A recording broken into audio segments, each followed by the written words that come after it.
네, 지금부터 컨버세이션스 프로그램 시작하겠습니다.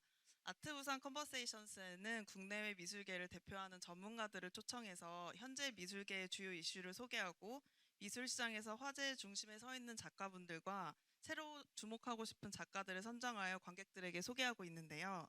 올해는 디스커버 AI 아트 그리고 아티스트 대담 두 가지로 나뉘어져서 총 6개의 섹션으로 진행하고 있습니다.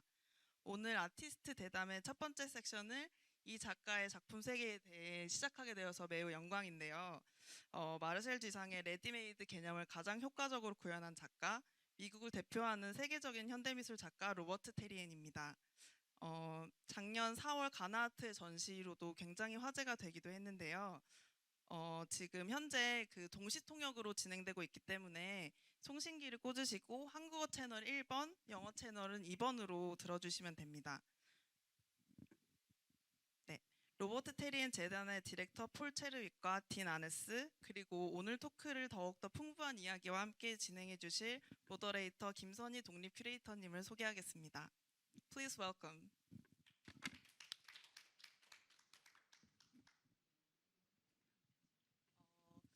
그 폴 체르윅 이제 디렉터분하고 딘 아네스 디렉터분이 그 로버트 테리엔 재단에서 굉장히 오래 일을 하시고 또 폴 체르윅 디렉터분께서는 특별히 더 작가분의 어시스턴트로 굉장히 오래 활동을 하셨다고 들었는데요. 관련해서 세 분의 인연도 굉장히 깊다고 들었습니다. 김선희 관장님께서 먼저 말씀해 주시면 감사하겠습니다. 네, 안녕하세요. 김선이라고 합니다. 여러분, 비도 오고 또 오늘 교통도 엄청 불편했을 텐데 이렇게 자리를 해주셔서 감사합니다. 사실은 저희가 정성을 다해서 이 행사를 준비를 했기 때문에 좀 더 많은 사람이 오셔서 함께 시간을 나누었으면 더 좋을 텐데, 그럼에도 불구하고 특별히 여러분들께서 더 많은 관심을 가지고 이 자리에 참석하신 걸로 믿고 제가 우선 이야기를 시작해 보겠습니다. 저는 사실 미술관에서 그동안 30년간 이제 큐레이터로서 또 이제 미술관장으로서 일했어요. 그리고 최근 이제 그 전에 오래전에는 광주 비엔날레, 광주 시립미술관 이제 학예실장을 거쳐서 또 대구미술관, 부산미술관, 김창렬 미술관 이런 미술관 관장을 거쳐서 최근 한 3년 이상 LA로 이사를 해가지고요. LA 중심으로 활동을 하고 있어요. 그래서 한국의 예술가들을 미국에 어떻게 잘 소개하고 또 미술관들하고 함께 이제 그 국제적으로 우리가 한국 미술을 좀 펼쳐 나갈 수 있을까, 이런 일을 하고 있는 중에 제가 LA에 도착하기 얼마 전에 사실은 큰 미국의 뉴스였는데 이 로봇 데리엔이 돌아가셨어요.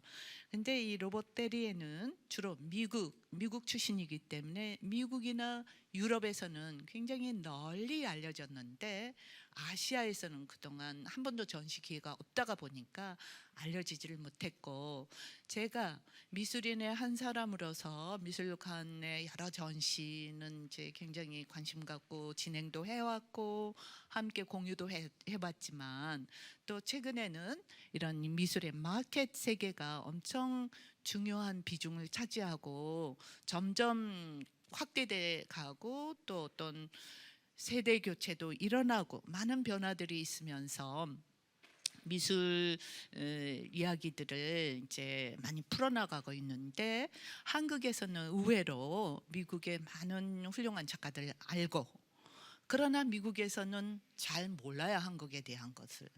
그리고 또 이제 한국에서 또 안다고 해도 굉장히 그 한계가 많은 몇 명, 갑자기 누군가 인터넷 어떤 마켓에서 이렇게 띄우면 유명해는 그런 식으로 이렇게 많이 알려지거나 하는 것을 느꼈어요.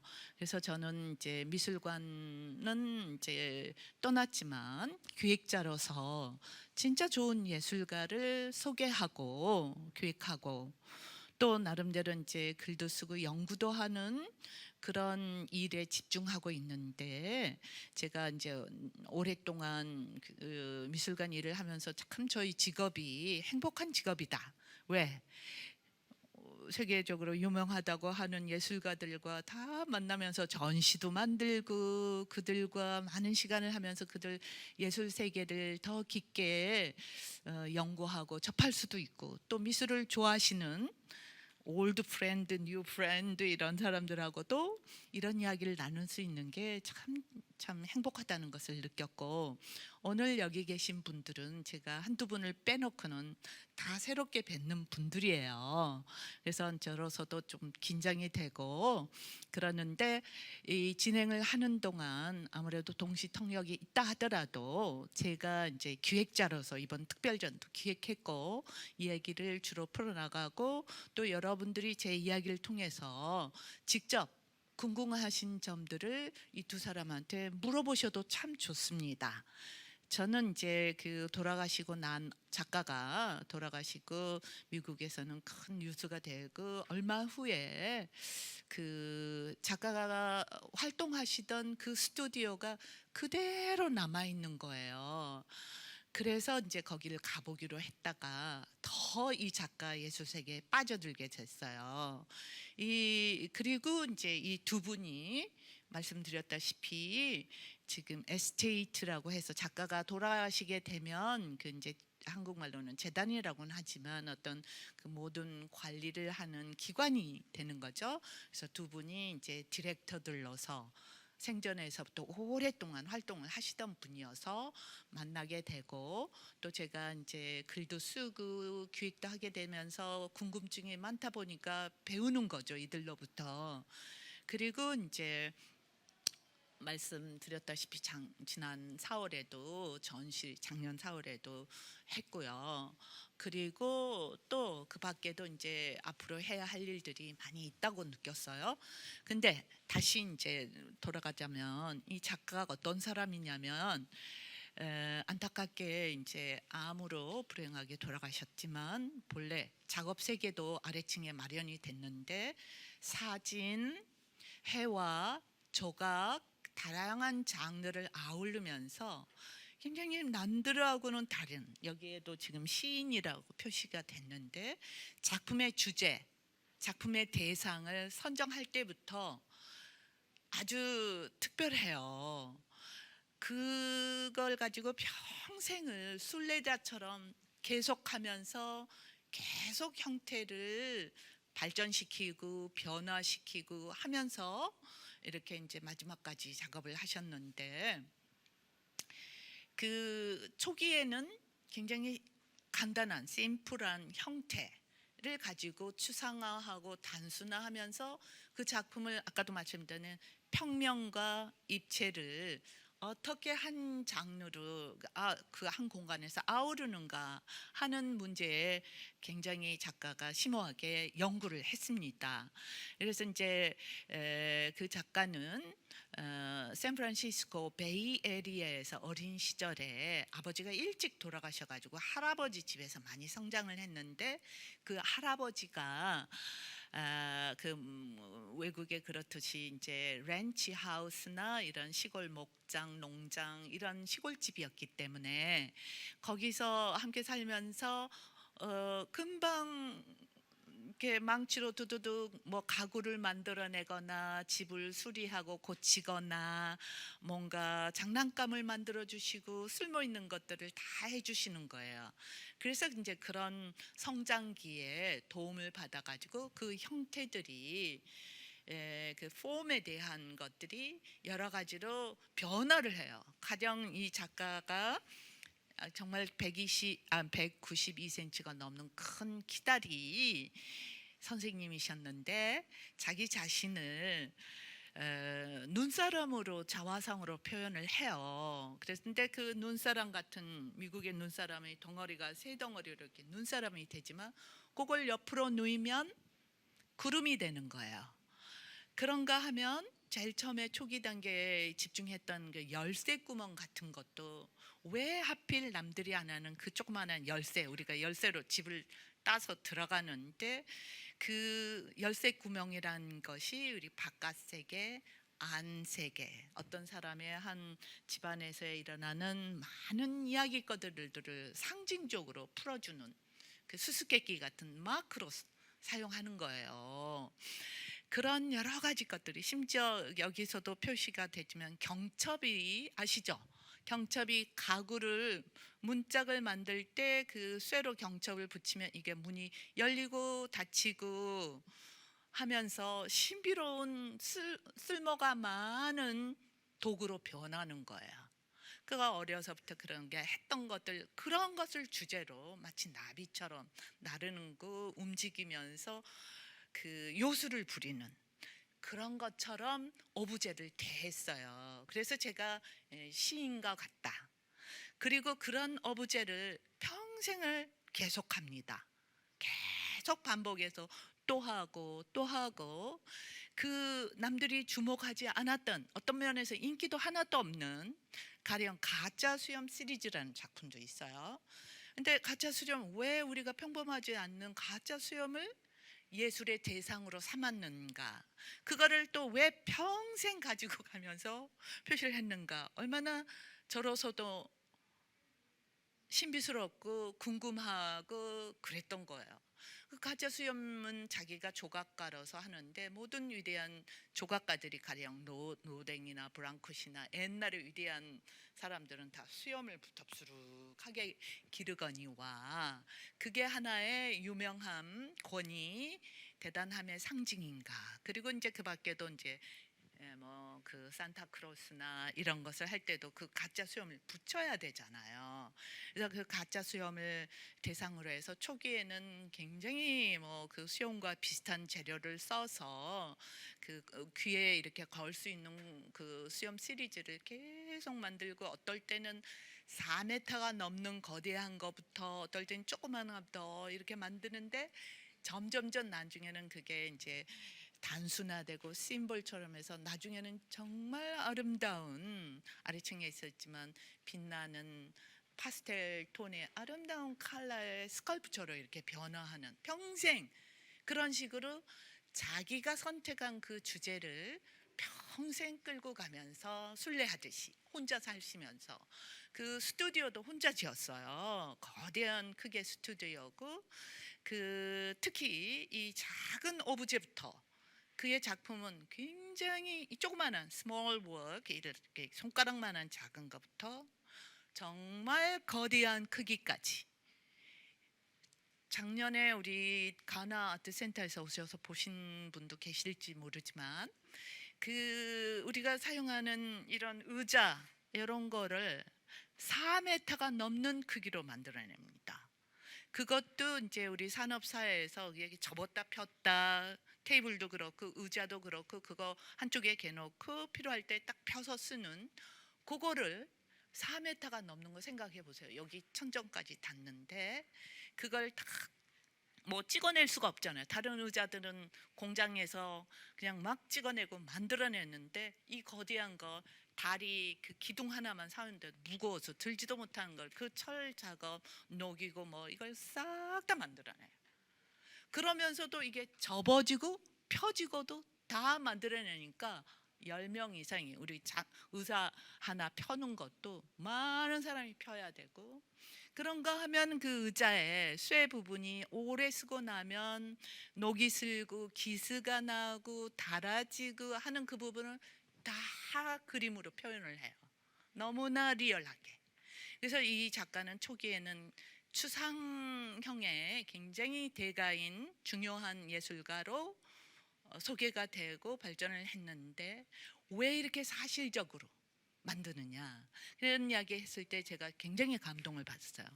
왜냐하면 이렇게 크기가 엄청 커져버리면은 추상이라는 게 존재하는 우리 현실 속에서 있는 그런 게 아니고 만들어내는 없는 거에 대한 것인데 이런 실제 가구들이 엄청 커져버림으로 해서 이 의자의 기능 앉고 우리가 앉고 서고 할 수가 없죠. 뭐 올라타서 올라가야 되는 거대한 크기가 돼버리니까 그래서 그 기능성은 잃지만 그 우리도 어렸을 때 그랬는지도 몰라요. 그 의자 밑에서 걸음마를 배우고 의자 다리를 잡고 테이블 자리를 잡고 걸음마 배우고 또 어린 애들끼리 그 밑에 들어가서 저 철없는 시절에 놀기도 하고 즐거웠던 근데 이제 어른이 되면 그 밑에 세계는 전혀 까맣게 잊어버리는 거지. 의자 밑에서 일어난 일들. 근데 이제 어른들한테도 그 시대 그 천진난만한 그거를 의자 밑으로 집어넣는 그런 작품이에요. 그러니까 그 작가 본인 인터뷰에서는 형태를 얘기한 게 아니라 그 작품의 성격이 지닌 것은 여전히 추상적이다. 그래서 추상을 자기는 계속 이끌고 나가는 것이다. 이런 식으로 작업을 해서 제가 이제 한 명의 큐레이터로서 미술관에 근무는 안 하지만 작가에 대한 어떻게 보면 더 자유인으로서 작가를 더욱더 연구하고 또 예술이 과연 뭔가 저한테도 끊임없는 퀘스천 마크예요. 그거를 답을 주고 또 저한테도 우리 큐레이터들도 그 수만 수천 많은 작가들이 떠나고 새로 태어나고 그러면서도 진짜 자기가 좋아하는 자기의 예술관 이런 것에 큰 도움이 되는 예술가가 있다는 것이 너무나 행복한데 저한테는 그런 예술가였어요. 그래서 전시도 기획하고 이 두 분들하고도 좋은 친구가 되었는데 제가 너무 이제 모더레이터라고는 하지만 제 이야기를 많이 이제 드린 것 같아요. 그래서 지금서부터는 여러분들도 이 작가에 대한 궁금한 거를 마음대로 물어와 주시고 또 이 이제 폴 첫 윅은 18년 동안 작가하고 함께 그 생활하신 그런 분이세요. 그리고 이제 닌 에인즈라고 하시는데 이 작가가 아시다시피 가고시안 갤러리는 아시죠? 정말 세계적이고 뭐 우리 지금 국제적으로 가장 파워풀한 그런 갤러리인데 거기에서 디렉터로 오랫동안 일하시던 분이 이제 작가가 세상을 떠나자 그 스튜디오를 지키고 아직도 그 많은 작품들이 그대로 남아 있어요. 그 스튜디오에. 그래서 저는 그 미술관이 아니라 작가의 스튜디오에서 더 많은 영감과 그 작품 이해 이런 것을 할 수 있는 좋은 기회가 됐던 것인데 이 두 분들이 그 일을 계속 하시고 계시고 그래서 그 작가하고의 경험, 생생한 경험들 또 작품에 대한 이야기 이런 것들을 직접 물어보시면 굉장히 도움이 되실 것 같아요. 그래서 지금 이제 저 혼자 너무 많이 말씀드려서 죄송한데 질문을 받겠습니다. 혹시 질문이 있으시면 말씀해 주세요. 뭐라도 좋습니다. 아주 그냥 뭐 지식이 하고 그런 거하고 상관없이 어차피 이 작가는 우리한테는 많이 알려지지도 않는 작가고 어쩌면 지금서부터 여러분도 관심을 갖고 미술관들에서는 이미 많이 보이고 있습니다. 미술관들. 이제 LA에 오시면 LA의 중요한 미술관들, 뭐 유럽에서도 마찬가지고 굉장히 많이 소개가 됐던 작가예요. 실제로 그런 데서 소개했던 작품들을 여기 아래에서도 가지고 왔어요. 그래서 작품도 보시고 작가에 대해서 이게 어차피 여러분도 이미 여기에 이렇게 적극적으로 비 오는 날 귀한 시간을 내주신 것은 예술에 대한 어떤 궁금증이나 작가에 대한 그런 뭔가 더 아시고 싶은 호기심이 많으신 분들이라고 생각하는데 여러분들이 알고 계시는 그 작가도 있고 또 새로운 작가도 이기에 만날 수 있는 그런 기회가 되리라고 봐요. 자, 혹시 질문 없으세요? 네. 그러면은 저도 사실 그 작가분의 큰 팬으로서 제가 사실 제일 먼저 질문을 한 가지 드리고 싶은데요. 오케이. 저는 폴 we are very honored to have you guys here. So I want to have a question for Paul first.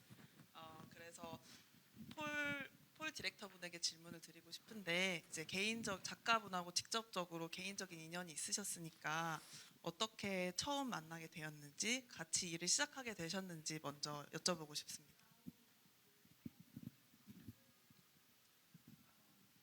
I first started working for Robert. Had finished school. I moved to Los Angeles to go to school there, and I had been working after school doing some art installations with a company with a friend. And the people that had been working with Robert were going to be changing over. And some of Robert's sculptures are large, complicated sculptures, and they take sort of a lot of equipment and a lot of design to put together and a lot of people. And so they asked me to come in on a job and sort of figure out a system to install something at the studio. And as soon as I got in there, as Sunhee was talking about, it's a very magical place, and I didn't really know Robert before that. And so I was really drawn to the studio.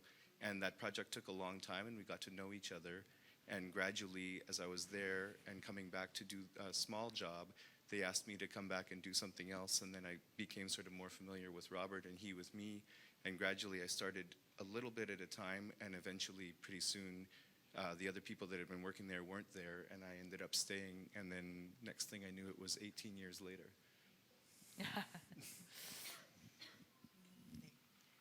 그리고 딘에게도 질문을 한 가지만 더 제가 먼저 해보겠습니다. 궁금한 점이 있어서요. 사실 갤러리와 이제 갤러리스트들과 작가의 관계도 상당히 많은 분들이 궁금해하시는 부분 중에 하나인데 로버트 테리에는 그 같이 일하기에 어떤 작가였는지 한 가지 질문해 보고 싶습니다. First of all, it's nice to be here. Thank you for everybody coming. Robert was my first experience meeting Robert. I walked away first kind of understanding the studio space, which is a very unique space, and also he was a unique individual. And he kind of reminded me of like your sort of weird uncle, somebody that's maybe a little different, a little peculiar, but you're drawn to them. And so my first experience was really being drawn to him.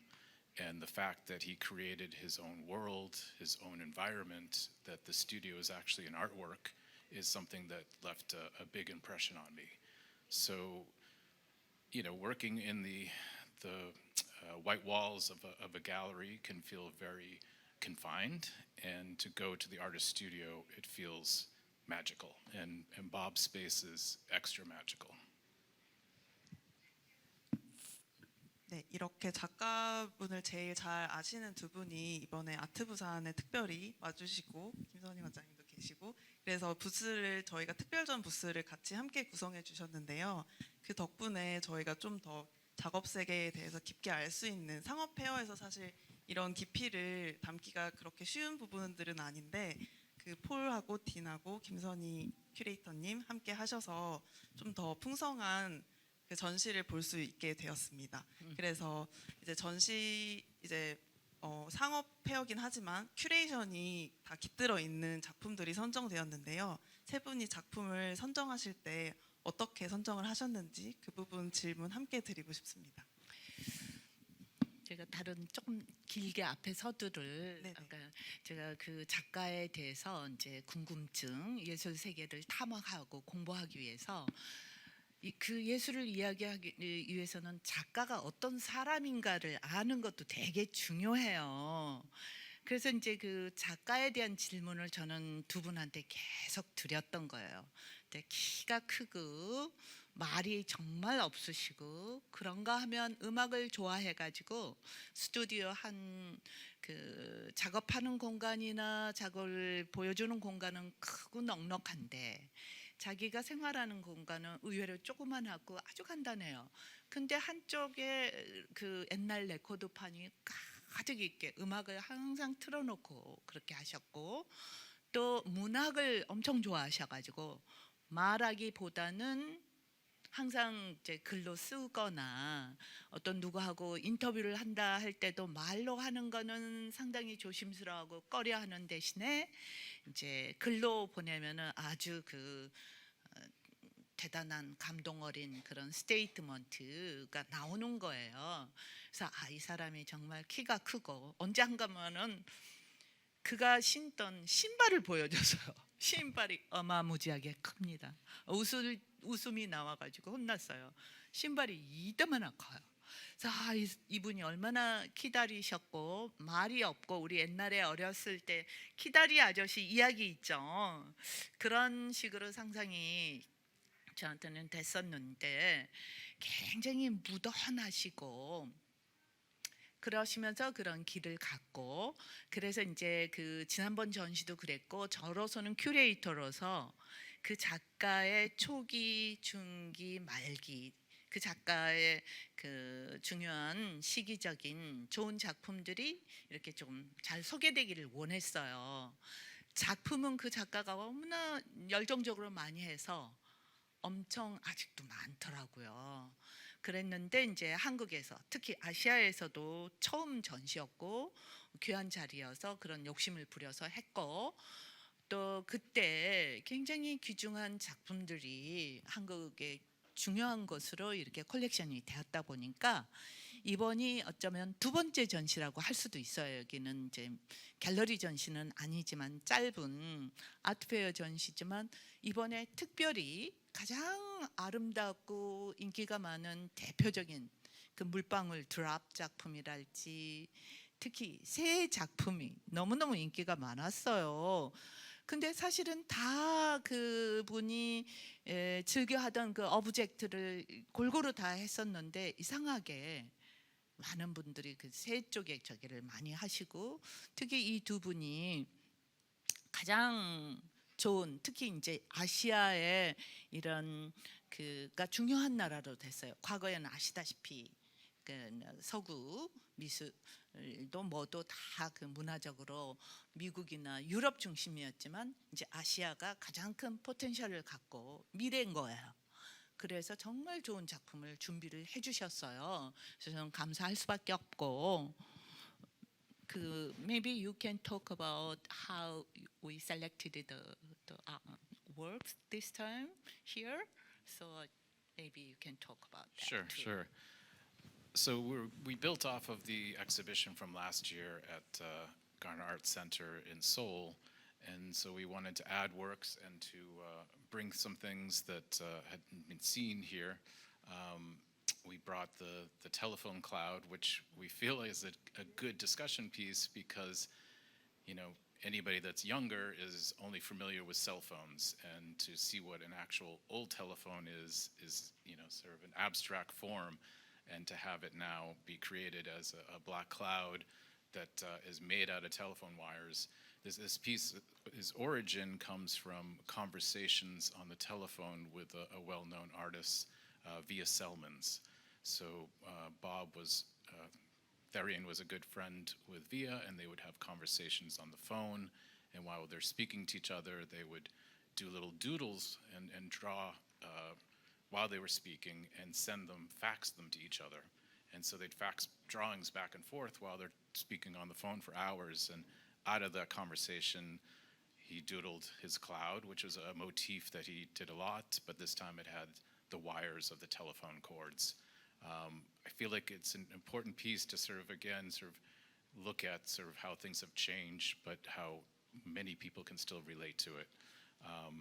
We also brought the motifs of the four cutouts, and this is a piece that he made towards the end of his life, and it was a bit of him looking back at his greatest hits in some ways, or looking back at his subject matter and doing it in a new sort of refined way.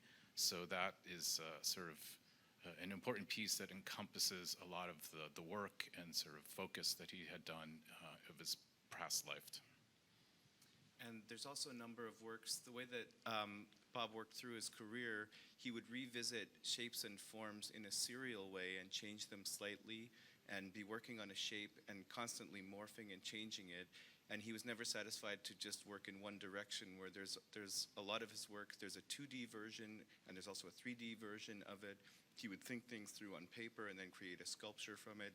So you can see, even with the telephone cloud work, which is a 3D sculpture, there's also a black cloud that's a 2D work, and so he informed himself back and forth. And there's also a lot of morphing. He was very interested in cartoons and Disney cartoons and Fleischer Brothers cartoons when he was a kid, and so there's a lot of animation that developed through his work where one thing becomes another and morphs into another thing. So there's an image of an oil can that he reproduced where he made sculptural oil cans and 2D oil cans, but he was also well known for the motif of the chapel. And you can see that those shapes are somewhat similar, where a chapel can morph into an oil can just like it might do in a cartoon. And so there's a number of instances in the exhibition we put here where you can see how he traveled back and forth between his different shapes and forms to become two-dimensional, three-dimensional, somewhat similar form. A snowman becomes a cloud if you turn it on its side. And if you just remove the bottom of the cloud, then you have a bird form that also appears in some of the work. So we wanted to show as many of those possibilities as we could.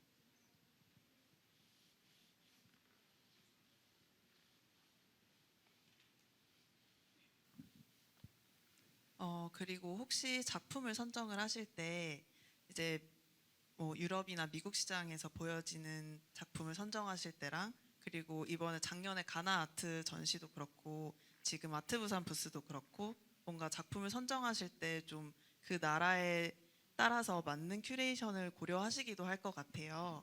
그래서 이번에 혹시 한국에 맞게 뭔가 생각을 하시고 준비하신 부분이 있을지 궁금합니다.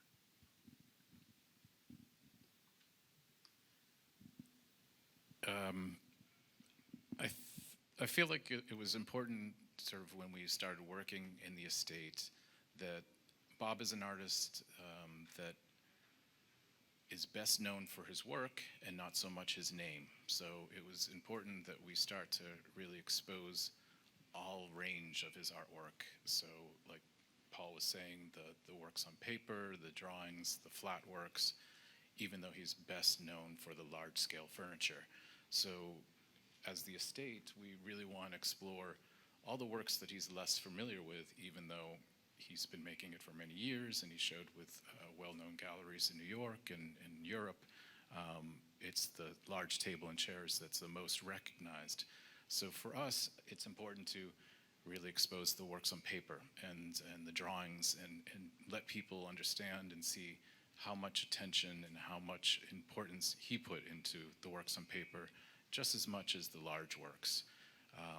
They are, of course, the ones that everybody wants to be photographed with, but if you spend time with some of the smaller pieces, the drawings, the small works on the walls, there's a lot to be sort of taken from them.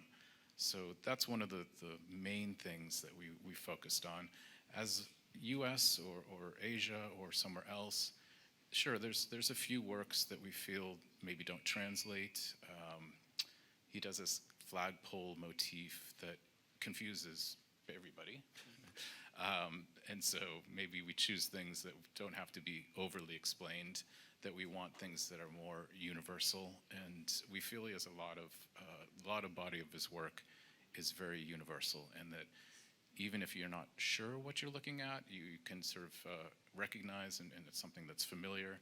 But yeah, I'm trying to think of a subject that maybe is better for the Asian audience than some of the other works. We certainly wanted to include his plate stacks, and there's a great history here. In fact, we were at an event last night for Art Busan, and they were giving away wooden bowls that were stacked. And Paul and I are like, oh, there's a stack of plates, just like like Bob's, but in a very Asian and handmade materials. And even in some of Bob's older sculptural works and works on paper, even when they were new, he did a lot of work to them to distress some of the things, and they have a really handmade quality to them. And we felt that Bob's aesthetic, and he really also valued high craftsmanship, and sort of a lot of his different imagery have to do with companies that were responsible for making things that were of quality, made of quality, and he's sort of speaking to those things. And so we thought that a lot of his aesthetic visually, with the way that he had things look with their surfaces, and also spoke to sort of building things in a beautiful way, would translate well here.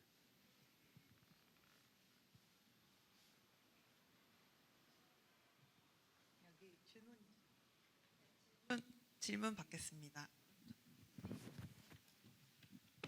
It's honor to meet you.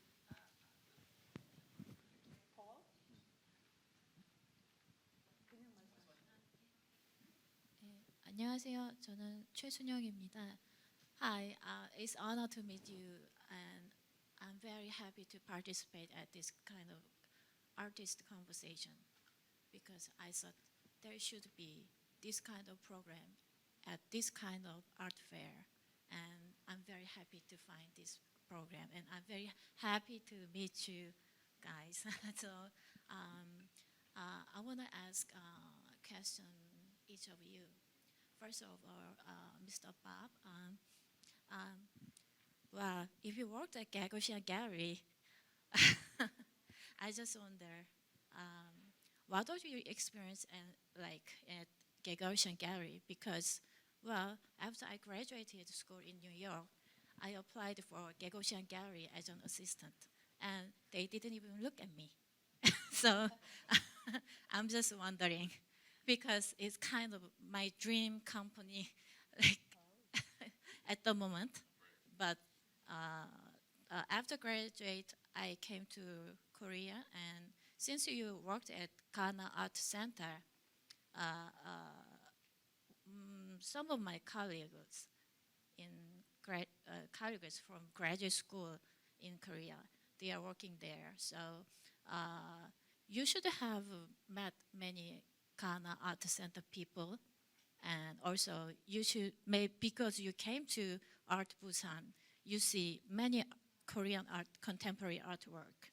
So I wonder, as a gallerist, do you see any kind of Korean thing from Korean art? Because it's a very big issue in Korea, especially Korean government is politically making Korean art called monochrome painting. But personally, I think the monochrome painting, the art history, it comes from New York, Western art.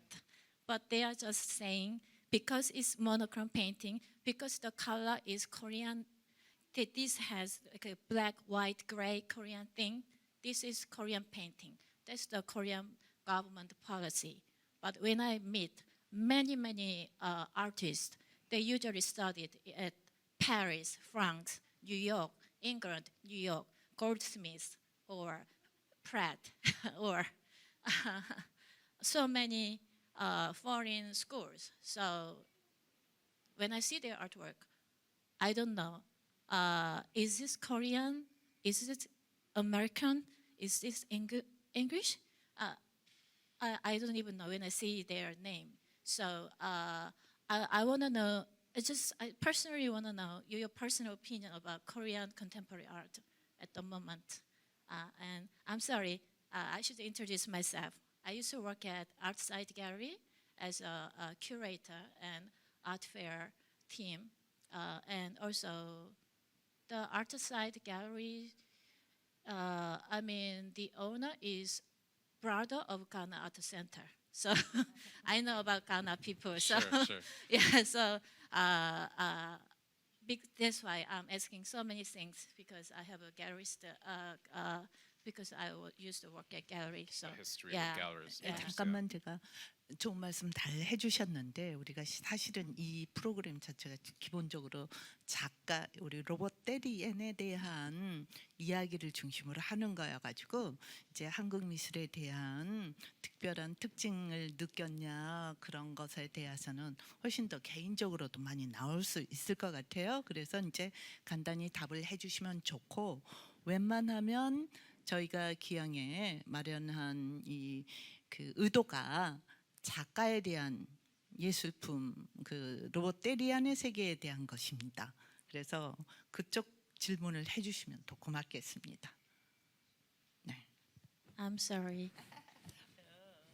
If you have some of ideas about our question, you can give us No problem. short ideas. But Happy to basically, speak with you. I will be very happy if our conversations focusing on robot Darien.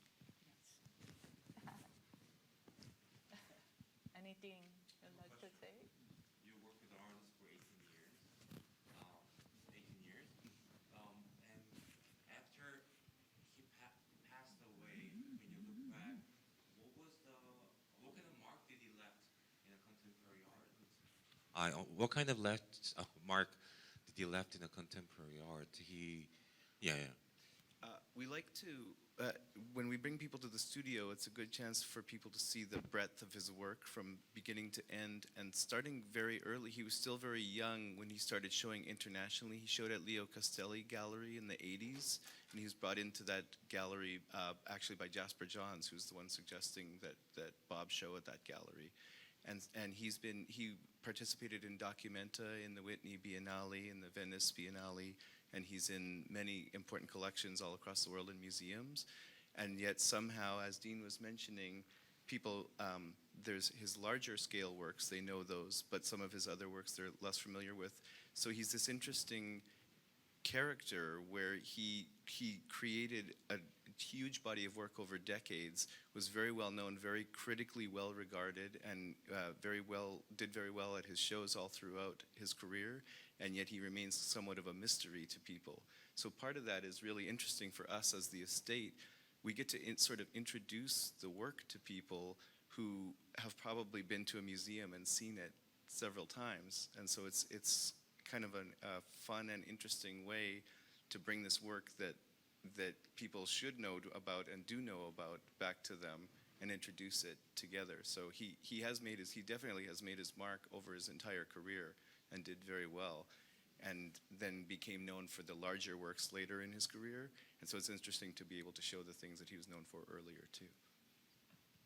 His large work will be introduced in Korea? The table series, like a train station? Correct. The table and chairs was shown at Ghana Art Center, and now it's at DTC Center. Thank you. And there's more people get to see it here actually than we're seeing it when it was shown elsewhere, because of where they have it located currently. It gets to be seen by several more people a year than we're able to see it at an exhibition at a gallery. Which is exciting for us too. 질문 한 개만 하겠습니다. 저는 일반인이라서 저는 일반인이라서 영어를 못 쓰는데 제가 그 작가의 작품을 인터넷으로만 지금 찾아봐가지고 정확하게 저희가 이 작가의 작품에 대해서 그 생애에 대해서 저는 잘 모르거든요. 그래서 초기부터 시작해가지고 아이까지 어떤 특징이 있는지 좀 알 수 있나 해서 질문을 드려도 괜찮을까요? 좀 길 수는 있지만은 일반이라서 좀 알려줬으면 좋겠습니다. Sure. So Bob was all about making art. He was about his studio. He was about spending time figuring out what he wanted to make and doing research. And Paul was an assistant and a studio manager, and so he would work with Bob daily. And sometimes they would work until 7, 8 o'clock at night, and Paul would go home. And he'd come back the next day and see that Bob had moved everything around and had been working through the night, and that was typical. So to understand him is really just that he was an artist through and through. He was a pretty reserved individual. He was not a social person. And so the most important thing was creating. And the studio exemplifies that. It's a space that he made. He built it himself, and it's filled with objects that he made and objects that he collected. And I don't really have an insight on the sort of life other than the work. The work is his life. And even at his studio, when he was a consummate artist. Like as Sunhee was mentioning, when you see his room, his bedroom has nothing in it. It's just simple 4 green walls, because all of his interests lied in going back downstairs where the tools were, where the paper and the pencils were, and working on the work. And sort of his pastime. I mean, he liked reading, and he enjoyed film, and he enjoyed music, which was part of it. He had speakers throughout the studio. But his pastime was kind of reorganizing and making the studio into a more interesting place. You see that he has these shelves, even the way he keeps his paints or the way he keeps his tools or any of those things just became, everything was about the work and about the life of an artist, where he sort of developed that. He tried a few times to not live at the studio, and very quickly just got rid of those places and moved back to the studio, because he knew that that wasn't the way for him. He was of anybody that I've ever heard of, he was the most consummate artist whose entire life revolved around just making his work. 그래서 만약에 저 아까 이제 그 좋은 질문을 해주셨는데 사실은 제가 처음에 말씀을 드린다고 했었는데 그렇게 설득력이 없어서 놓쳤던 것 같아요. 그래서 어떤 면에서는 같은 그 어부제를 평생을 계속 하시면서 다르게 발전을 시키거나 또 특히 이제 형태, 크기, 설치 방법 이런 것도 엄청 커지거나 사람이 근데 이제 가까운 이야기를 많이 들어보니까 돌아가실 때도 그렇게 큰 몸을 가진 선생님이었는데 항상 뭔가 이야기하실 때는 뭐 조그만한 거를 그렇게 좋아하시고 조그만한 물 한 컵을 달라 해도 Vicky last time told me that 뭐 조그만 컵에다 물 한 잔 주실랍니까? 이런 식으로 얘기를 하셨대요. 말하실 때. 그래서 굉장히 인간적으로 드렸는데 실제로 그 이렇게 이미지나 이런 것이 없이 이야기하기가 조금 어려운 점이 있어서 가능하면 이 컨버세이션을 끝나자마자 우리 그 아래 부스에 충분히 많은 작품들이 있어요. 그래서 그걸 대상으로 해서 중요한 몇 개의 작품들을 설명을 드리면은 제가 여러분들이 훨씬 더 이해하시기가 좋지 않을까 그런 생각이 들어요.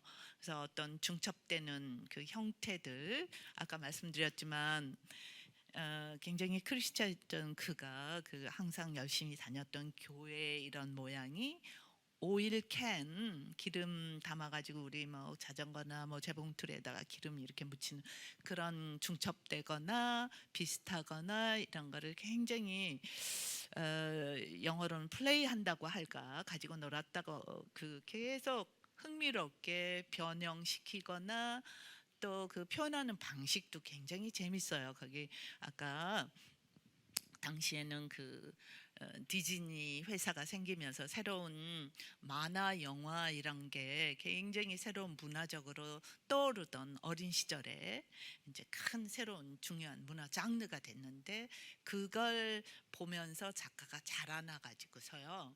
그 발을 움직이는 발이라고 했는데 그 발을 움직임 만화적으로 주기 위해서 그 종이에 그림을 그린 거지만 그 종이 자체를 이렇게 뒤에 저기 장치를 해가지고서 뭐랄까 울게 만들어요.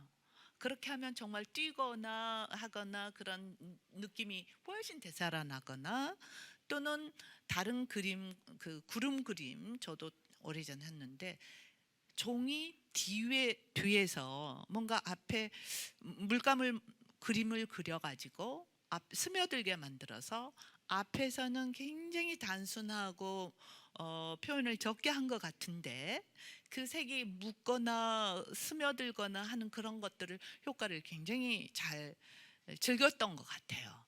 그러면서도 그 크기나 재료 설치 방법이 계속 시간이 되면서 바뀌어요. 돌아가시 전에까지 초기에는 그렇게 큰 형태를 한 적이 없었지만 90년대 가서 이제 한참 왕성하던 시기에는 어마어마한 크기로 발전을 시키고 또 그리고 또 이제 후기에 갈수록 또 새로운 그 오브제 테마 새로운 표현 방식 이런 것들을 계속해 나가는 그런 작가였습니다. 그래서 또 다른 많은 분들이 궁금한 이 두 분한테 특히 궁금한 거 질문해 주시면 조금 이제 곧 마무리가 될 텐데 가셔서 제가 작품 앞에서 더 설명을 알기 쉽게 해드리면 좋겠습니다. 네. 저는 쌓는 행위에 대해서 궁금한 게 있는데요. 자. 이렇게 물건을 쌓는 거에 대해서 네. 네, 저희 문화권에서는 이렇게 산에 올라가서 이렇게 돌이 있으면 이렇게 소원을 빌면서 그걸 쌓아 올리는 그런 문화를 갖고 있습니다.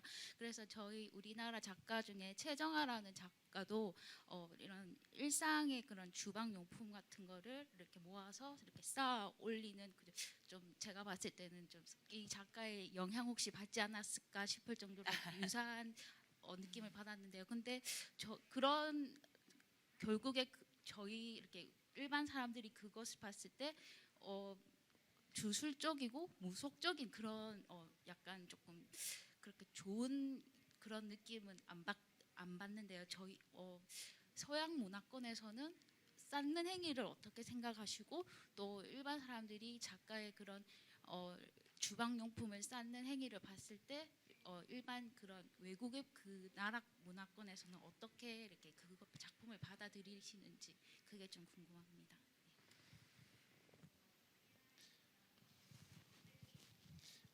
I think with Bob's work specifically, his work deals a lot with his memories from his youth and deals with animation.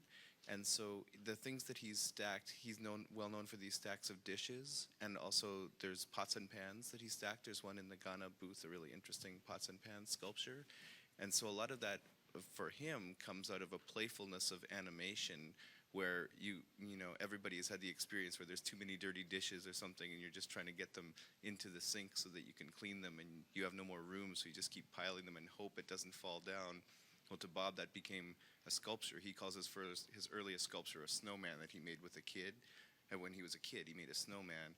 And so I think that him remembering piling up those dishes or seeing those dishes as a kid, then that became like, oh, well, that's a sculpture that nobody considers as being a sculpture, but you actually are working at making a sculpture when you do that. And I think he liked to play off of those kind of things. And he was interested in creating an animation, and he made really large stacks of plates. And if you walk around those plates, if you're seeing them at a museum or a gallery, you actually get vertigo from those plates, where because of the way that the reflections work, when you're turning around them, the plates are moving this way, and it actually gives you a sense that they're moving or that they're animated, and it makes you dizzy. And so I think he was concerned much more formally with that rather than kind of an implication into something that was like a larger idea behind it. I think it was more about the form and the animation qualities of it and the memories of it. He didn't discuss the sort of ideas necessarily behind the work. It was always the forms and the subject matter that was presented, but clearly the sort of anxiety involved in just everyday life is in the work. And so when you see like the cart in the Ghana booth here downstairs, it's comical, but it also has anxiety because it could fall apart, and it's very symbolic of sort of things are very tenuous and being held together very carefully. And you can look at that and be overwhelmed, or you can think of it as being funny. And Bob didn't talk about these things. We can see that, and we know him, but there's so many things about Therian's work that is only read on the surface. And so I think, you know, you mentioning sort of some of the sexist type of things, I've seen those sort of interpretations, and that's completely fair, but it's definitely not where he was coming from. The domestic objects are used to be familiar. So everybody's familiar with tables and chairs and keyholes. These are things that you see every day, but it's what he does with them and how he presents them that changes sort of how you see them. And that's what was really special about what he did. But, you know, making objects large, he wasn't interested in just that he had the ability to make something large scale. It was that you could walk under it and experience the work, and that a child or an old person or anybody could react to that and have this feeling. And often the feeling is going back to your childhood. So you're looking at an object that's familiar, it's the scale is changed, and you're reacting to it because of that. That's what he was interested in. He wasn't interested in just creating something big. He was interested in creating something that gave an impression. And so like Paul was saying, the large sack plates, it isn't just that it's the subject, of course, but it's this idea that you're surrounded by this very familiar thing that is almost monster-like, and that if you walk around it, then causes you to be dizzy. It's a very strange thing. It's a very strange thing to have something so simple have so many sort of feelings. And these are things that, again, people, you know, just want their photograph underneath it. But when you start to really think about it, there's a lot of interesting things that are being said psychologically, sort of emotionally, and we've had some people recently come to the studio and kind of ask about trauma and maybe some of the artist's trauma. And certainly losing your father when you're 14 years old leaves some trauma. And then I started to look at some of the work and like, okay, there's real connections to that. And again, he didn't discuss that. It was up for you to find that. So you can look at the work and enjoy it for the forms and the beautiful surfaces and the materials, but you can also look at it and see what feelings you get, what kind of reaction you have.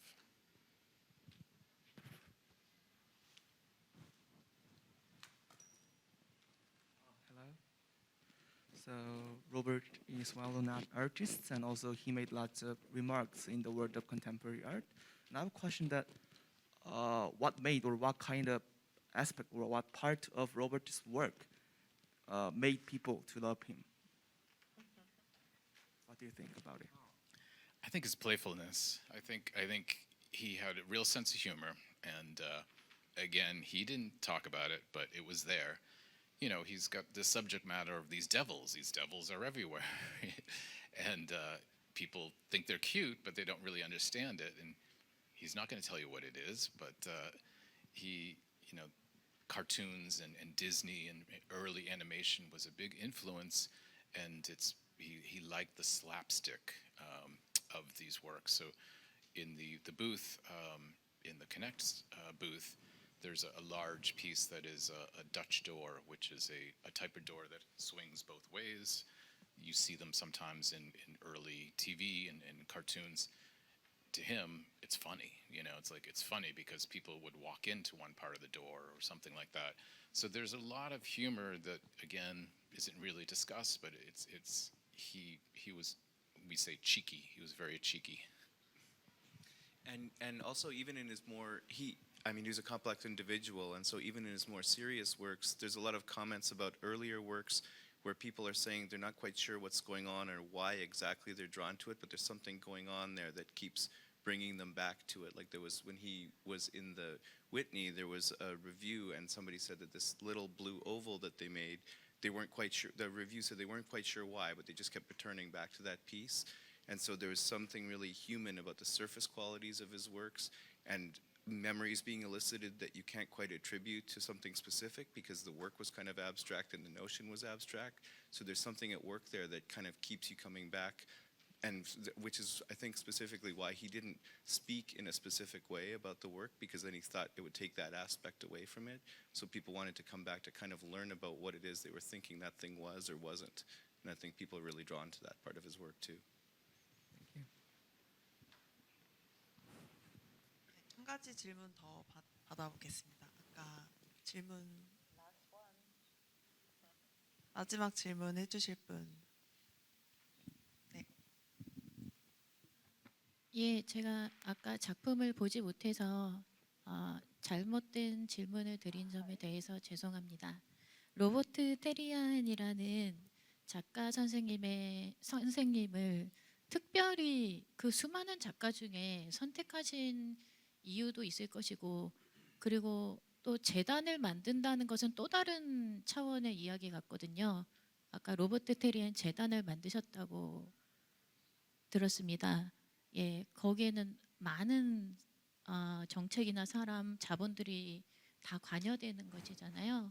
그래서 그 재단을 통해서 이 로버트 테리안이라는 작가를 통한 이 재단을 통해서 이 미술계에 어떠한 비전을 제시하고 싶으신지, 특별히 이 로버트 테리안이라는 작가가 가진 아까 말씀하신 playfulness, 뭐 이런 키치 이런 것들이 그 아티스트의 가장 특수한 면이라면 그러한 작가를 선택해서 재단을 만들고 그 재단에서 하고자 하는 앞으로의 비전이 무엇인지 궁금합니다.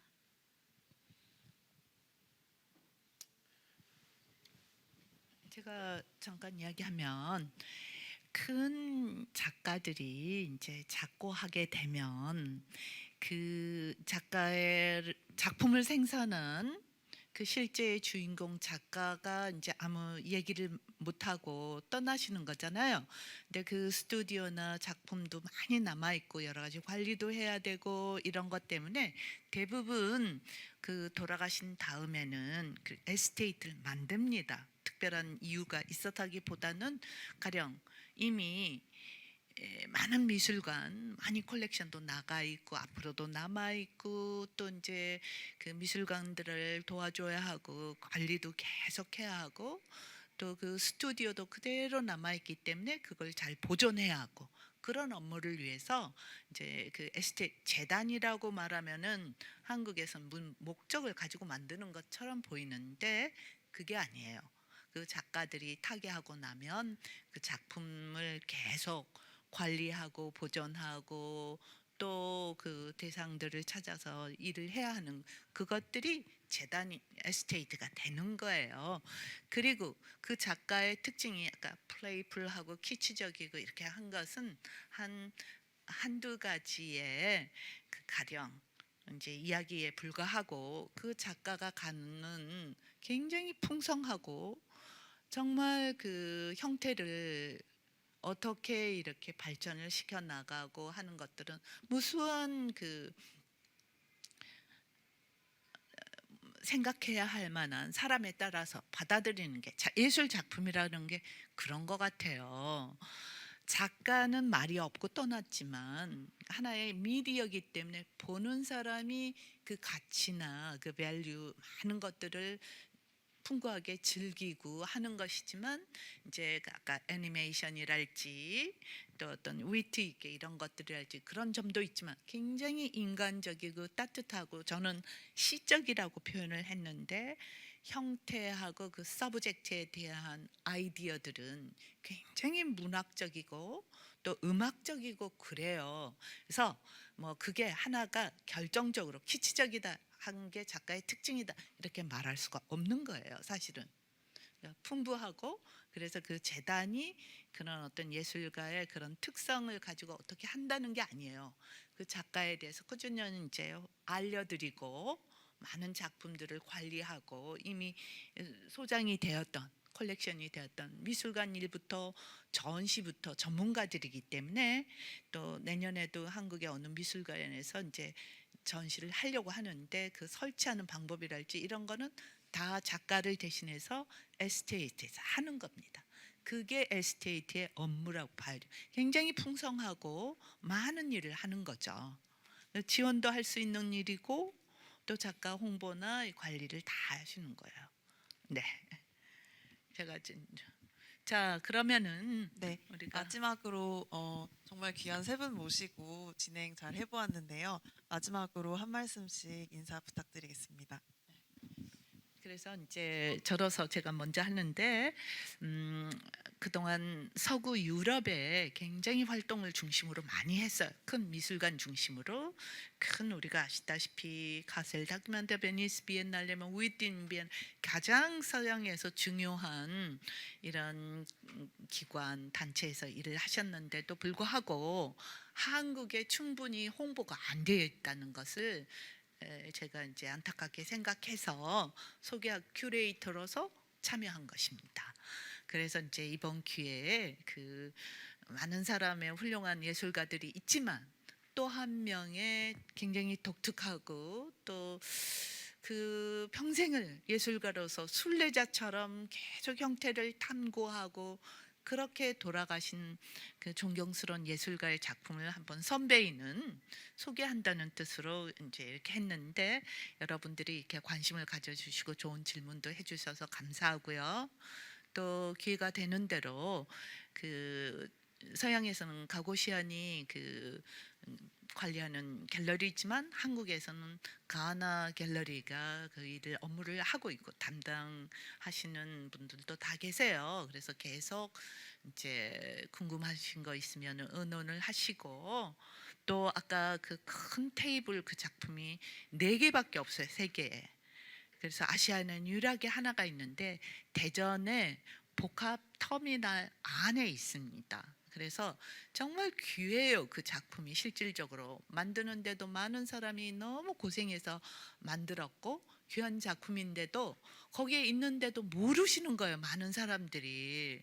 그래서 저는 너무 안타까고 가장 중요한 컬렉션이 한국에 있어요. 뜯는 분이 그 기업인이 거기다가 이렇게 설치를 해놨기 때문에 거기 가셔도 충분히 즐기시고 만약에 필요하시다면 조금 이제 그 작품 보존을 하기 위해서 이렇게 거리를 두어놨는데 거기에 큐레이터 거기에 무슨 젊은 작가를 지원하는 그런 아트 센터예요. 그래서 거기서도 굉장히 기뻐하실 거예요. 여러분들 어떤 프로그램에 한번 참여하시고 관심을 가져오시고 문의하셔도 좋고 한번 꼭 가서 감상하실 수 있기를 바랍니다. 네. I was just thinking a lot about with the theme of the program and the poetic nature of Bob's work, and so I was thinking about how to address that in the way I think about his work, and I think that the importance of a good poem is it elicits some kind of a feeling in you or some sort of memories in you that are a collective between everybody, but it does it in a way that it's not being direct. It's always a good poem is very indirect, and they can find a way that we all have something in common in an indirect way. And I think that's what Bob sort of strove to do with a lot of his work, be it somewhat abstract, not completely abstract, or even the works that aren't abstract are to elicit kind of a communal feeling that we all share individually, but not in a direct way. And so I think that that's why people open up to his work, because there's something unspecific about it, but we all kind of can feel like we know something about that thing that's unspecific. And I think to me that's one of the real strengths of his work. I would like to say that we sit up here as we are the Therian experts, and I'm not comfortable with that. I am still understanding him. I'm still discovering him. We still discover works at the studio. Things fall out of pages of books. They pop up out of the corners of the dirty whatever corner, and that's really what I want us to do, is just to keep on exposing the work so that more people look at it and understand it, so that there's lots of experts and that there's a lot of people that are interested and want to explore deeper into the work. I think Bob's the history of sort of the people that wrote about his work and some of the critics and some of the sort of reviews and things are just scratching the surface. They're not going deep at all. And so I think it's important for us to dig deeper, and I feel like it's important for the viewers to dig deeper, and that if you do, that you'll be rewarded. Thank you. 네, 세 분 참여 감사드리고요. 오늘 프로그램 참여해 주셔서 감사합니다. 저희 아트부산의 F1 부스에 찾아가 주셔서 로버트 테리엔의 시적인 작업 세계를 좀 더 자세하게 감상해 주시기 바랍니다. 감사합니다.